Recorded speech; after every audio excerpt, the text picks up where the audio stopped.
인간관계론에 관하기에 대해서 또 한번 예전에 읽은 것이 있지만은 책을 통해서 요약적으로 빠르게 정리해 보도록 합니다. 자신이 잘못을 먼저 이야기해라. 자신이 했던 잘못을 이야기한다고 해서 사람과지 못하는 것은 아니다. 내가 이런 부족이 하는 것이다. 나도 예전엔 그랬지. 나도 예전에 이걸 생각하자. 실수했구나. 하지만 나도 내 나이 때 그래서 당신이 기준으로 상대를 판단하지 마라. 세상 밖에 나가지도 못한 사람이 외교관처럼 행동할 수 없지 않은가. 그리고 비판할 때에 상대의 지적 수준 등을 거론함으로써 자존심에 상처를 내지 마라. 칭찬하고 부드러운 방법으로 대하라. 타인을 비판하기에 앞서 먼저 진심 어린 칭찬을 해주어라. 곧바로 하지만 이 비판을 위한 비판으로 둔갑할 때 사람들은 칭찬의 진위를 의심하게 된다. 그러니 그리고 라는 말로 당신의 기대감을 보여주어라. 예를 들어서 좋은 성적이 날로 향상되는 걸 보니 무척 기쁘네. 하지만 성적이 날로 향상되어가는구먼 라고 칭찬해라. 그러니까 놀랄 거 없어요. 면도를 하기 전에도 먼저 비누 거품을 문지르지 않은가? 불쾌한 말도 기분 좋은 칭찬에 이어서 들으면 그다지 불쾌하지 않은 법이다. 쿨리즈가 이러한 사실을 알고 있었는지는 모르지만 그는 분명히 심리학적인 기계에 능통한 사람이다. 하나뿐인 성씨. 칭찬하고 칭찬해라. 이렇게 이번 달 11일 선생님이 보내신 편지를 갖고 왔습니다. 감동이 사로잡혔습니다. 이렇게 소맨십을 발휘하라. 남자들은 때로 사랑하는 연인을 바라해 무릎을 꿇기도 하고 서로의 저녁 만찬 준비를 하기도 한다. 프로포즈의 성공을 높이기 위해서는 미리 낭만적인 분위기를 조성해 두는 것이다. 이렇게 언제고 극적인 순간을 연출해낼 수 있다면 사람들은 당신의 매력에 빠져들고 말 것이다. 쇼맨십.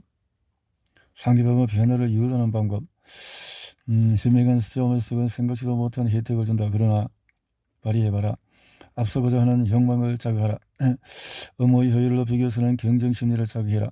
누구나 타인보다 앞서고자 하는 욕망이 있기 때문에 여기라는 숫자의 숨은 뜻은 찰리 슈왑이 운영하는 공장에서 자치 성장 목표 유능한 사람 신뢰하고 있음을 보여라. 세상 모든 사람들은 스스로 가디 평가하며 자신은 괜찮은 사람이라고 생각한다. 당신을 믿어요. 라고 신뢰해봐라. 자발적으로 돕게 해라. 상대에게 어떤 일을 하도록 만드는 방법은 단 한 가지뿐이다. 이 방법에 대해서 차분히 고민해 본 적이 있는가? 그렇다. 바로 상대가 그 일을 원하도록 만드는 것이다. 기억하라. 결코 다른 방법은 없다. 자발적으로 돕게 해라. 공감하고 인정해라. 치열한 설전과 논쟁을 거치고 우호적 의견 협력을 이끌어내고 싶은가? 상대에게 호감을 주고 싶은가? 그렇다면 여기에 답이 있다. 그렇게 생각하는 것이 당연합니다. 저라도 그랬을 테니까요. 온갖 비난과 질책이 담긴 서신, 전보 등이 끊임없이 사무실로 날아들었다. 난 비록 내가 상대에게 말할 기회를 제공해라. 우리는 그리 대단한 존재가 아니기에 항상 겸손해야 한다. 100년 후에는 존재조차 까맣게 잊힐 건 아니겠는가? 누구도 피할 수 없다. 조금은. 자, 이들 가운데 한 업체의 발표자로 나선 지씨는 심한 후두염을 앓고 있었다. 그는 우리 세미나에서 다음과 같은 이야기를 들려줬다. 제가 회사 임원장 앞에서 발표할 차례가 되었는데 도무지 목소리가 나오지 않더군요. 회의실에는 직물 담당 엔지니어, 구매 담당 매니저, 세일즈 담당자 회사 사장이 앉아 있었다. 그래서 전자리에서 일어나 무언가 말하려고 했었지만 전혀 소리를 낼 수가 없었습니다. 내내 대화법.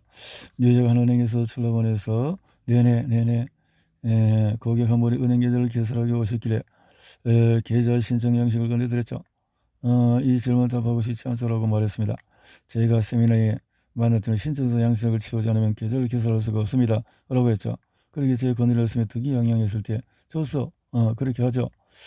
줬어. 그렇게 하죠. 이렇게 해님과 바람이라는 우화를 아는가?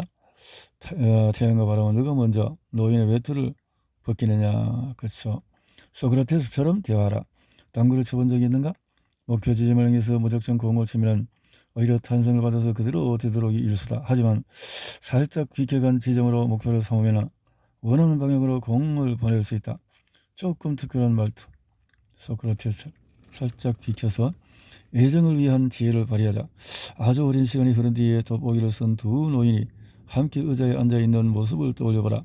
자상한 가장 글래드스톤 부부는 59년간 희로애락을 함께 나누며 행복한 결혼 생활을 꾸렸다. 영국 역사상 가장 근엄에 타던 글래드스톤 총리가 부인의 손을 잡고 벽난로의 앞에서 춤추는 장면을 상상해보라. 영국에서 가장 바쁜 사람이 혼자 식탁에서 식구들을 기다리고 있다는 뜻을 이렇게 유쾌하게 표현했다. 특유의 외교적인 지략과 사교성을 겸비했던 그는 타인을 질책하기에 앞서 사려 깊게 배려해주는데 능숙했다. 예카테리나 여제는 내키는 대로 사람들을 살해했던 잔인한 폭군이었지만은 요리사가 고기를 튀었을 때는 아무런 말 없이 미소를 띤 채 그냥 먹었다고 한다. 결혼 생활 중에는 간혹 트집을 잡을 만한 소소한 일들이 부지기수로 일어난다. 그러나 상대의 결점을 들어서 불만을 두드려봤자 해결되는 것이 무엇인가? 장미코 언제서 성리. 결혼의 무덤을 파지 마라. 쉼없이 잔소리 되는 부인과 걸핏하면은 집 밖으로 뛰쳐나가는 남편. 이렇게 사랑은 점점 식어가고 결혼은 파국을 향해 치닫는다. 그러나 대부분의 사람들은 대체 무엇 때문에 결혼이 망가지는지 도무지 알지 못한다. 무엇 때문에? 하지만 불행히도 이들의 찬란했던 열정은 그리 오래 가지 못했다. 나폴레옹은 유진이를 황후로 만들어 주었지만 제 아무리 열렬한 사랑의 힘도 국왕의 권위도 아니 프랑스의 그 어떤 힘으로도 유진이의 잔소리를 멈추게 할 수는 없었다. 질투심에 사로잡혀서 의붓증 증세까지 보인 유진이는 남편의 역설과 모욕을 풀어붓기 일쑤였고 단 한순간에도 그냥 버려두지 않았다. 나폴레옹이 국정을 보고 있을 때에는 제멋대로 집무실에 쳐들어가서 소란을 피워댔고 조정 대신들과 중요한 회의를 나누고 있을 때에도 함부로 회방을 놓았다. 또는 나폴레옹이 다른 여인과 정을 통할까 두려워 잠시라도 그를 혼자 두는 법이 없었다. 유진이는 종종 언니에게 달려가 남편의 험담을 늘어놓으며 울고불고 하소연했다. 때로는 다짜고짜 서지로 쳐들어가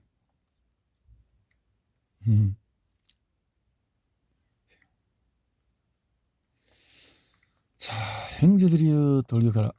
남은 군사들의 사악에는 하늘을 찌고 11일간의 육박증 남부연합군은 이렇게 하지만 빛나는 승리도 돌격전은 결국 남부연합군의 패배로 끝나고 말았다. 비통함에 젖은 리 장군은 남부연맹정부 대통령이었던 더 젊고 유능한 사령관을 파견해달라는 말로 표명을 했다. 사실 리 장군은 패배의 책임을 타인에게 돌릴 수 있었다. 당시 지휘관이 책임을 다하지 않았으며 기마부대에 늑장거렸던 탓도 있었기 때문이다. 하지만 리 장군은 그렇게 하지 않았다. 티케트 장군의 폐잠정이 돌아왔을 때 그는 홀로 나아가 그를 맞이했다. 부드럽고 온화한 표현으로 상대의 감정을 보듬어라. 상대가 불쾌할 때 아무리 명확한 논리로 주장한다 해도 설득이 힘들다. 그러니 상대에게 더없이 친절하고 부드럽게 대하라. 동절을 이끄는 얘기가 한결 소홀해질 것이다. 록펠러의 놀라운 연설. 1915년 록펠러는 콜로라도주에서 가장 나쁜 놈으로 꼽혔다. 만약에 제가 그 잘못을 낱낱이 지적했다면 치열한 논쟁이 벌어졌겠지요. 아마 소송까지 불사했을지 모릅니다. 그랬다면 엄청난 금전적인 손해를 보고 중요한 고객까지 잃어버렸겠죠. 상대방의 잘못을 지적하는 게 결코 현명한 것은 아니라는 것을 기회에 절실히 깨달았습니다. 용감하게 잘못을 시인하라. 그러면 부끄러움이나 죄책감을 들어버린 채 보다 수월하게 문제를 해결할 수 있을 것이다. 스스로 잘못을 인정하라. 모두를 감싸안으면서 갈등을 해결할 수 있는 방법이 있다. 상대가 실수를 저질렀을 때는 넌지시 알려주되 당신이 잘못했을 때는 먼저 스스로 반성해라. 문제의 원인은 바로 남편과 아내 그들이다. 결혼이라는 두 사람이 함께 추는 춤이다. 그러니 두 사람이 보폭이 맞지 않으면 춤이 어우러지지 못한다.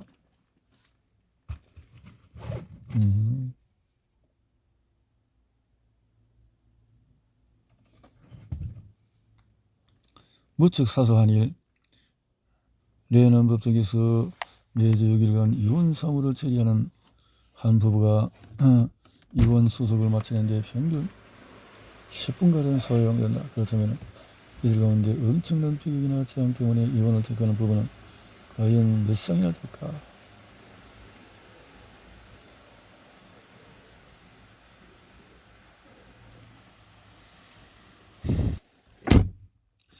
불행한 결혼 생활의 원인을 뒤집어 보면은 대개는 무척 사소한 일인 경우가 많습니다. 아침마다 출근하는 남편에게 잘 다녀와라는 인사만 했어도 이혼까지 가지는 않을 것입니다. 다음은 에드나 밀레이가 남긴 시 가운데서 인상적인 한 소절이다. 잃어버린 사랑이 아니야. 우리의 눈부신 시절을 망쳐버린 것은 사랑을 놓친 것은 아주 사소한 일에서부터 시작된 거야. 해결 사정에 대한 관점이 달라. 이혼한 부부가 있는가 하면 남편이 매번 가운데 치아부터 양치를 한다는 이유로 이혼 도장을 찍은 부부도 있다. 이게 우성스럽고 사소한 이유로 수많은 부부들이 파경을 받고 있다 하지만 스스로 변하지 않는다면 이혼 자체는 아무런 해결책도 되지 못한다. 또 다른 반대자를 맞을 때는 또 다른 문제로 골치를 썩게 될 테니까 말이다. 잘 자는 방법은 아래의 4가지 규칙을 기억해라. 첫째, 잠이 오지 않을 때는 졸릴 때까지 책을 보거나 일을 하라. 걱정하지 마라. 하나님께 기도하라. 그 위에 누워서 긴장을 풀어라. 운동을 많이 해라. 몸이 피로하면 깨어있을 기력도 없다. 쓸데없이 침대에서 뒤척이니 차라리 그 시간에 책을 읽기로 했다. 결과로 사무엘은 학과 전체의 우등생이 되었고 변호사가 된 후에 불면증이 계속되었고 그의 애초에 불면증에 대한 걱정 따위는 접어두고 하늘이 날 돌봐줄 거야라고 그에 믿었다. 그래서일까? 매일 잠자는 시간이 줄었음에도 건강에 전혀 이상이 없었다. 그리고 모두들 잠잘 시간에 홀로 연구를 계속했기에 그는 항상 탁월한 성과를 거두었다. 21살의 나이에 연봉 7만 5천 달러를 받게 된 그는 1937년에 역사상 최고의 수입료인 100만 달러를 받게 되었다. 이때까지 여전히 불면증이 시달리고 있었다. 그는 밤 시간의 절반을 책을 읽는 데 썼고 새벽 2, 5시면 잠자리에서 일어났다. 덕분에 다른 사람들이 일을 시작할 무렵에 하루 업무의 절반 가까이를 모두 바친 상태였다. 그는 81세까지 장수를 누렸다. 평생 동안 깊은 잠을 자지 못했지만은 불면증 때문에 고민하지 않았다. 만약에 그랬다면 그의 삶은 이미 무너져 내렸으리라. 극도의 피로 13살 무렵에 세인트 조갈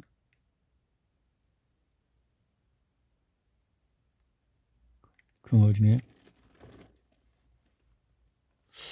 결혼과 가정을 유지하는 법은 잘못을 곧바로 지적하지 마라. 사람들은 누구나 자신이 옳다고 생각한다. 그러나 좀 더 섬세하고 간접적인 방법으로 의견을 개진하라. 얼굴 표정과 목소리, 톤, 손짓만으로도 충분히 상대의 실수를 말해줄 수 있다. 대놓고 잘못을 지적한다고 해서 그가 동의할 것 같은가? 천만에 상대의 판단력, 자존심, 지성에 불쾌한 흠집을 낼 뿐이다. 존경하는 재판관님, 누구나 실수를 저지를 수 있다. 그러니 지나칠 정도로 솔직하고 또 잘못을 지적해 줄 필요는 없다. 당신도 틀릴 수 있다는 것을 인정해라.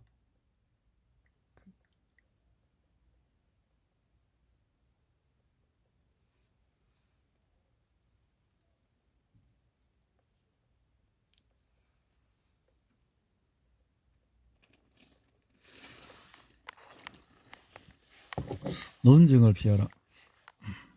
말지간만으로 상대를 설복시킬 수는 없다.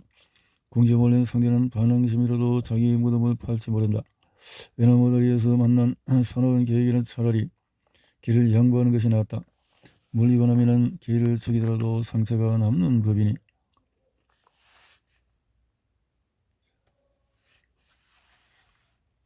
삶 자체를 즐겨라. 종종 스스로를 일깨워라. 나는 내가 하는 일을 사랑한다. 이렇게 하면 피로해지기는커녕 오히려 더 활기차게 일할 수 있다. 설사 활력이 넘치지 않더라도 피로감은 줄일 수 있을 것이다.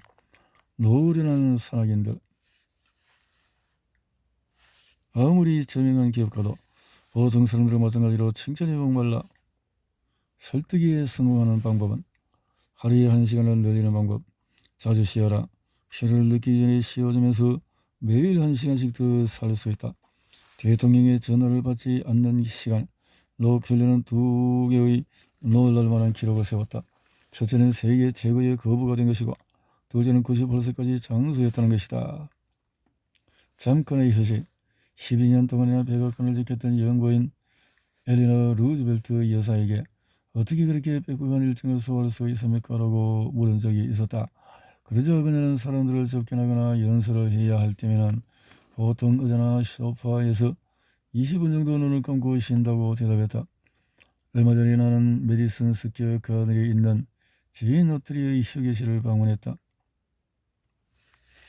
좋은 습관을 들여라. 어떻게 하면 업무의 효율을 높일 수 있을까?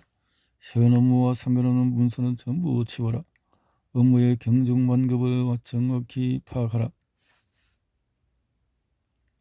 세들러 박사는 책상 가득한 보고서와 오래된 문서를 다 정리하세요. 그리고 항상 깨끗이 정리하는 것입니다. 엉망진창인 공간은 심리적으로 불안감을 조성한다. 반면에 깨끗하고 정돈된 환경에서는 마음이 편안하고 차분해진다. 쓸데없는 문서로 가득 찬 사무실에서는 일이 영원히 끝나지 않을 것 같은 강박증에 시달릴 수가 있다. 즐겁고 활력 넘치는 생활하는 방법은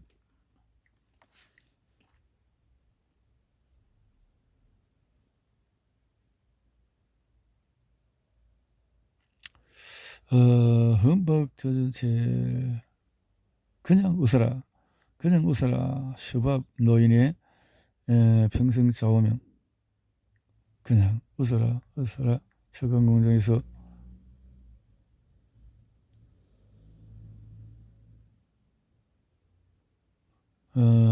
비판에 대응하는 그의 방식은 참으로 감탄할 만하다.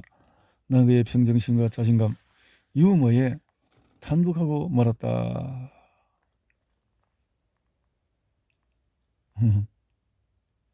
내가 저지른 바보 같은 짓, 자신이 저지른 잘못을 기록해두고 스스로 반성하라. 세상에 완벽한 인간은 없다. 그러니 공정하고 건설적인 비판을 받아들여서 스스로를 진보시키라. 하율의 성공 비법. 인간관계론 자기관계론. 단순하고 명료하다. 가장 겸손하면서도 가장 직설적인 조언. 그래도 인간관계와 자기관리의 핵심 원리가 이 한 권에 다 들어있다. 펑펑 쏘대는 사람. 연봉 $5,000 가정의 예산을 짜는 게 제일 어려워요.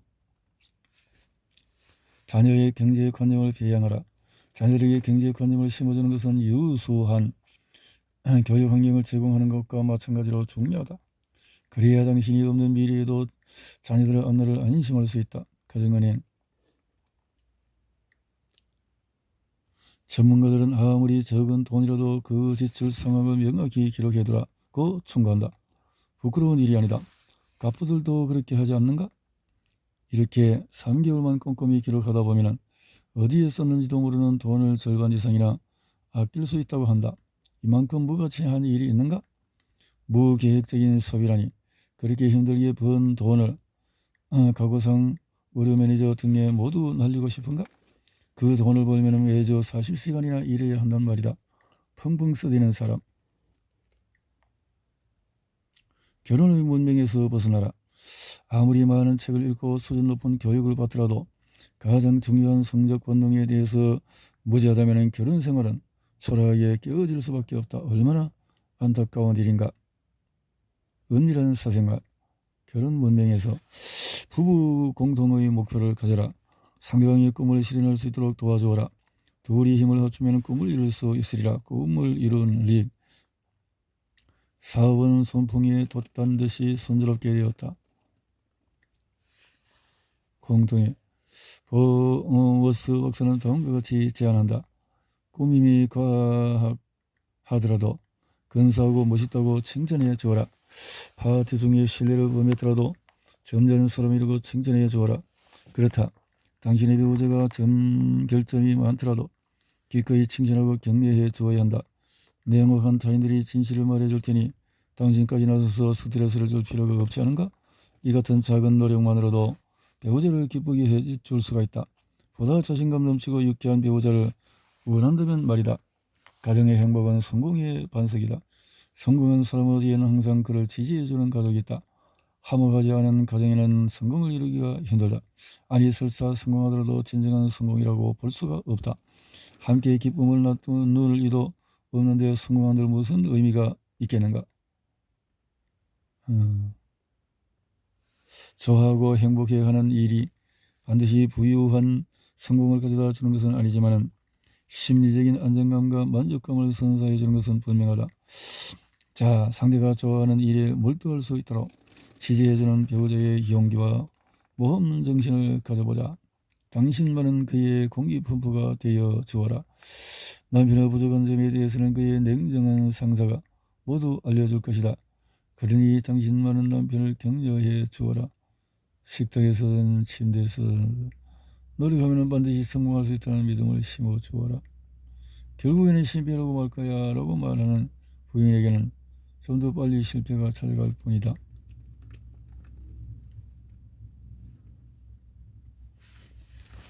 대단한 기교. 도로시 딕스 여사는 신문지성이 노르던 유명한 혼인에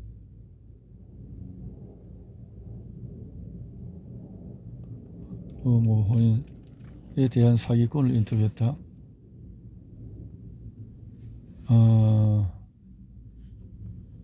그는 23명이나 되는 여인들의 마음을 흔들어 놓고 혼을 빙자한 재산 탈취 사기꾼이군요. 물론 인터뷰는 딕스 여사가 물었다. 하나둘도 아니고 어떻게 그렇게 많은 여인들의 마음을 빼올 수가 있습니까? 뭐 대단한 계기가 있었던 것 아닙니다. 그저 그녀 자신들에 대해서 이야기를 나눴을 뿐이죠. 이 방법은 물론 남자들에게도 똑같이 적용이 된다. 영국 역사상 가장 현명한 수상이었던 디즈레일리도 말하지 않았던가? 상대방에 관한 이야기를 꺼내라. 그러면 아무리 말 없는 남자도 몇 시간이고 얘기할 수가 있다.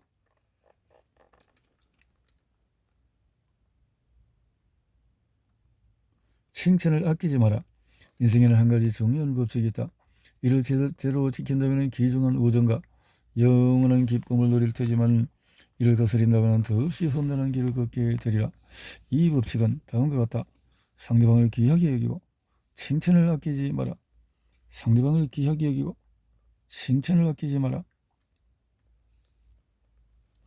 보크는 당시 대통령 후보였던 제임스 장관에게 어린 시절에서 베이컨은 운동을 한 것이 사실이냐고 물었다. 선생님, 이야기를 들려주세요. 상대방이 좋아하는 것에 주목하라. 사람들을 끌어당기는 인간저석이 되는 데는 단 한 가지 비결이 있다. 심오한 지식이나 화려한 말솜씨보다는 질문할 줄 아는 능력, 상대방의 마음을 열 수 있는 힘이 바로 그것이다. 상대방의 이야기를 경청해라. 당신과 대화하는 그 사람은 어떤 것보다도 자기 자신의 문제, 필요에 대해서 관심이 많다. 수백만 명의 사상자를 낸 천재 지변보다도 자신의 치통이 더욱 절실한 문제인 것이다. 아프리카에서 40년째나 발생한 심각한 지진 역시 자신의 목에 난 종기보다 더 대단한 것이 아니다. 그러니 누구와 대화를 할 때